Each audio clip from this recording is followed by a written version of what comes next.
ముందరి ఎపిసోడ్లో బకాసురుణ్ణి భీముడు వధించి ఏకచక్రపురాన్ని కాపాడటం, ద్రౌపదీ స్వయంవరంలో మత్స్యయంత్రాన్ని ఛేదించిన అర్జునుడు గెలవడం, అలాగే అదే ఘట్టంలో శ్రీకృష్ణుడు పాండవులు కలవడం, వీటి గురించి చెప్పుకున్నాం కదా. ఆ తర్వాత మహాభారతంలో ఏం జరిగిందో చూద్దాం. స్వయంవరంలో గెలిచిన అర్జునుడు బయటపడలేదు, బ్రాహ్మణ వేషంలోనే ఉన్నాడు. తాను వరించిన ద్రౌపదిని తీసుకొని మిగిలిన పాండవులతో కలిసి అర్జునుడు ఏకచక్రపురంలో బస చేసిన ఇంటికి వచ్చారు. లోపల కుంతీదేవి ఉంది. ఎప్పట్లాగే అర్జునుడు అమ్మా భిక్ష తెచ్చాం అన్నాడు. స్వయంవరం ఘట్టానికి వెళ్ళింది దానధర్మాల కోసమే కదా, ఆ దానాలు తీసుకొచ్చారని కుంతి అనుకుంది. స్వయంవరంలో దక్కిన ద్రౌపది కూడా కన్యాదానం కిందకే వస్తుంది. అందుకే అర్జునుడు అలా అన్నాడు. అర్జునుడి మాట లోపల నుంచి విన్న కుంతి తెచ్చిన భిక్షను 5 సమానంగా పంచుకోండి అనేసింది. పాపం బయట ఉన్నది ద్రౌపది అన్న విషయం కుంతికి తెలియదు. అలా బయటకు రాగానే ద్రౌపదిని చూసి కుంతి ఒక్క క్షణం ఏడ్చేసింది. 5 సమానంగా పంచుకోమని అన్నందుకు బాధపడింది. ఎప్పుడూ అసత్యం ఆడని కుంతి తన మాటను వెనక్కు తీసుకుంటే సత్యవ్రతాన్ని తప్పినట్లవుతుంది. అలాగని 5 వివాహం చేసుకోమని ద్రౌపదికి చెప్తే అది అధర్మమవుతుంది. అందుకే ఈ ధర్మ సందేహాన్ని యుధిష్ఠిరుణ్ణి అడిగింది కుంతి. అప్పటి ధర్మం ప్రకారం ద్రౌపదిని 5 వివాహం చేసుకోవచ్చని చెప్పాడు ధర్మరాజు. ఈలోపు ద్రుపదుడి దగ్గర నుంచి వర్తమానం వచ్చింది. స్వయంవరం జరిగింది కాని శాస్త్రోక్తంగా వివాహం జరిపించాలి. అందుకు పాండవుల కుటుంబాన్ని ద్రౌపదితో సహా తన రాజ్యానికి ఆహ్వానించాడు ద్రుపదుడు. అందరూ పాంచాల రాజ్యానికి వెళ్లారు. అక్కడే ద్రౌపదిని 5 పాండవులు వివాహం చేసుకుంటామని చెప్పారు. ద్రుపదుడు ఆశ్చర్యపోయాడు. అది సాధ్యమేనా అని అడిగాడు. ఇంతకీ బ్రాహ్మణులుగా ఉన్న మీరెవరు అని అడిగాడు ద్రుపదుడు. అప్పుడు తాము పాండవులమని, ఈమె తమ తల్లి కుంతీదేవి అని పరిచయం చేశాడు యుధిష్ఠిరుడు. తన కుమార్తె ద్రౌపదిని వివాహం చేసుకున్నది అర్జునుడే అని తెలిసి ద్రుపదుడి ఆనందానికి అవధుల్లేవు. తన అన్నలకు వివాహం కాకుండా తాను చేసుకోవడం భావ్యం కాదని అర్జునుడు చెప్పాడు. అప్పుడు 5 ద్రౌపదిని వివాహం చేసుకోవచ్చని, అది ధర్మబద్ధమేనని చెప్పాడు ధర్మరాజు. అప్పుడు వ్యాసుడు పాండవుల పూర్వజన్మ వృత్తాంతాన్ని చెప్పాడు. కారణ జన్ములకు దైవాంశగా పుట్టిన వారికి నియమాలు వేరుగా ఉంటాయని కూడా చెప్పాడు. ప్రతి మన్వంతరానికి ఇంద్రుడు మారుతుంటాడు. ఇంద్ర అనేది పదవి పేరే తప్ప మనిషి పేరు కాదు. ఒకసారి ఇప్పటి ఇంద్రుడు ఒక ఋషిని అవమానించాడు. ఆ ఋషి ఇంద్రుణ్ణి గుహలో బంధించాడు. వైవస్వత మన్వంతరంలో ఇంద్రుడు పేరు తేజస్వి. లోపలికి వెళ్లిన ఇంద్రుడికి మరో 4 తనలాగే ఉన్నవాళ్లు కనిపించారు.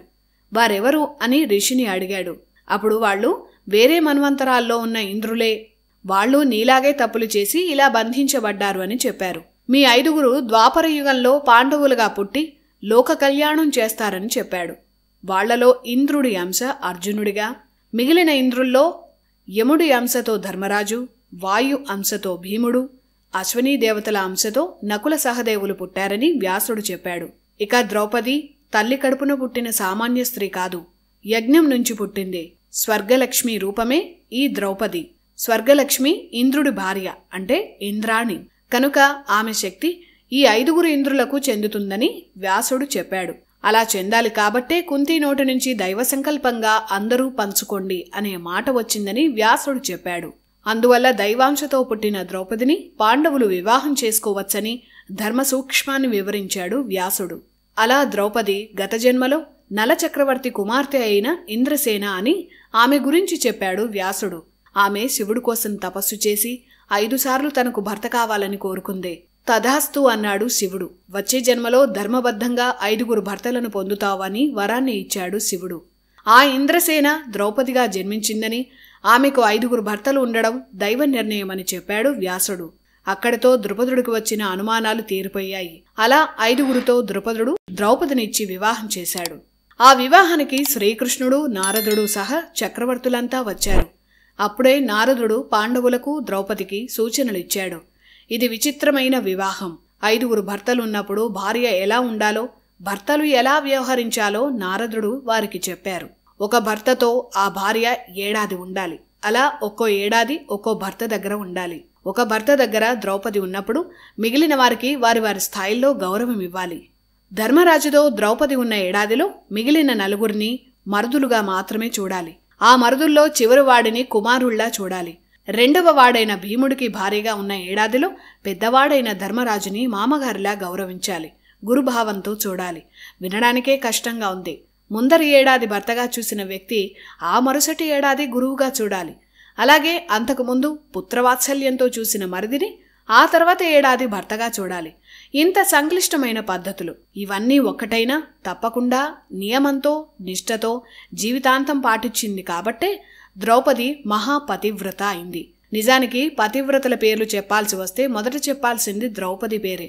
ఎందుకంటే ఇక్కడ 5 భర్తలు, మానసిక సంఘర్షణ, వీటన్నిటినీ నియంత్రణ చేసుకుంటూ తన ధర్మాన్ని నిర్వర్తించాలి. అది సామాన్యమైన విషయం కాదు. ఇటు పాండవులు కూడా ధర్మబద్ధంగా నడుచుకున్నారు. ద్రౌపది విషయంలో నారదుడు చెప్పిన నియమాలను జీవితాంతం పాటించారు. అలా భార్యగా, వదినగా, మరదలిగా, తల్లిగా, కూతురుగా ఇన్ని రకాల పాత్రలను నిజ జీవితంలో పోషించిన ఒకే ఒక ఇతిహాస పాత్ర ద్రౌపది. ఇంకెవరూ లేరు. అందుకే ఆమె మహాపతివ్రత. పాండవులకు కూడా నారదుడు కొన్ని నియమాలను చెప్పాడు. ద్రౌపది ఒక భర్తతో నివసిస్తున్నప్పుడు ఆ ఇంటిలోకి మిగిలిన 4 ఏ ఒక్కరూ పొరపాటున కూడా వెళ్లకూడదు. ఈ నియమాన్ని ఎవరైనా తప్పితే ఆ తప్పిన సోదరుడు 12 ఏళ్ల పాటు అరణ్యవాసం చేస్తూ తీర్థయాత్రలు చేయాలి.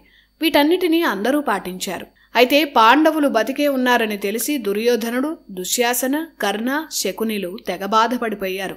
అలాగే లక్క ఇంటి కుట్ర చేసింది తామే అని తెలిసిపోతుందని భయపడ్డారు. వారిపై మళ్లీ కుట్ర చేయాలని అనుకున్నారు. అయితే ప్రస్తుతం ద్రుపదుడి అండ వారికుంది. అలాగే సాక్షాత్ శ్రీకృష్ణుడు పాండవుల పక్షాన ఉన్నాడు. ఇలాంటి సమయంలో వారిపై కుట్ర చేయడం సాధ్యం కాదని అనుకుని ఊరుకున్నారు. అప్పుడే కర్ణుడు కుట్రలతో లాభం లేదు, యుద్ధం చేద్దాం అని దుర్యోధనుణ్ణి రెచ్చగొట్టాడు. అటు పాండవులు బతికే ఉన్నారన్న విషయం విని ధృతరాష్ట్రుడు బయటకు ఆనందించినట్లు నటించాడు. మనసులో మాత్రం విషం కక్కాడు. అప్పుడే దుర్యోధనుడు ధృతరాష్ట్రుని దగ్గరకు వచ్చాడు. యుద్ధం గురించి చెప్పాడు. పాండవులు మరణిస్తేనే తన కొడుకు సుఖపడతాడన్నది ధృతరాష్ట్రుడి స్వార్థం. అందుకే సొంత తమ్ముడి కుమారులని తెలిసి కూడా కుట్రలు చేశాడు. అంత దుర్మార్గుడు ధృతరాష్ట్రుడు. యుద్ధం జరగాలంటే భీష్మ, విదుర, ద్రోణ వీరు సహకరించాలి. వీరందరితో ఒక సమావేశం పెట్టించాడు దుర్యోధనుడు. పాండవులతో యుద్ధం అనగానే అందరూ దుర్యోధనుడి అవివేకాన్ని, ద్వేషాన్ని విభేదించారు. అప్పుడు భీష్ముడు మాట్లాడాడు. యుద్ధం తప్పు నిర్ణయం అన్నాడు. పాండవులకు వారికి చెందాల్సిన అర్ధరాజ్యం ఇవ్వాలని చెప్పాడు. ద్రోణుడు కూడా ఈ నిర్ణయాన్ని సమర్థించాడు. ఇదిగో ఇక్కడ్నుంచి కర్ణుడి దుర్మార్గాలు మొదలయ్యాయి. భీష్ముడి ప్రతిపాదన కర్ణుడికి నచ్చలేదు. నీ చుట్టూ ఉన్న వీళ్లంతా నీకు చెడు చేసేవాళ్లే, అందరూ పాండవుల పక్షపాతులే అని కర్ణుడు దుర్యోధనుడికి, ధృతరాష్ట్రుడికి నూరిపోశాడు. ఈ కర్ణుడిని పక్కన పెట్టుకుంటే కౌరవనాశనమేనని ద్రోణుడు హెచ్చరించాడు. విదురుడు కర్ణుడి గురించి ఇలానే చెప్పాడు. ఇంతమంది దుర్యోధనుణ్ణి వ్యతిరేకించేసరికి ధృతరాష్ట్రుడు భయపడ్డాడు. యుద్ధమే జరిగితే వీరంతా పాండవుల పక్షానే ఉంటే కొడుకు నాశనం అయిపోతాడని అనుకున్నాడు. అప్పటికప్పుడు ధృతరాష్ట్రుడు ఒక నిర్ణయం చేశాడు. ఈ రాజ్యం కౌరవులకు ఎంతో, పాండవులకు అంతే. పాండవులను, ద్రౌపదిని, కుంతిని హస్తినాపురానికి పిలిపించాలని ఆజ్ఞాపించాడు. స్వయంగా విదురుడే ద్రుపద రాజ్యానికి వెళ్లాడు. అక్కడ ద్రుపదుడి విడిదిలో నివసిస్తున్న పాండవులను విదురుడు కలిశాడు. అక్కడే పాండవులను కలిసేందుకు వచ్చిన శ్రీకృష్ణుడికి విదురుడు నమస్కరించాడు. అందరి అనుమతితో పాండవులను హస్తినాపురానికి ఆహ్వానించాడు విదురుడు. అలా సకల మర్యాదలతో హస్తినకు చేరారు పాండవులు. ఆ తర్వాత ఏం జరిగిందో తర్వాత ఎపిసోడ్లో తెలుసుకుందాం.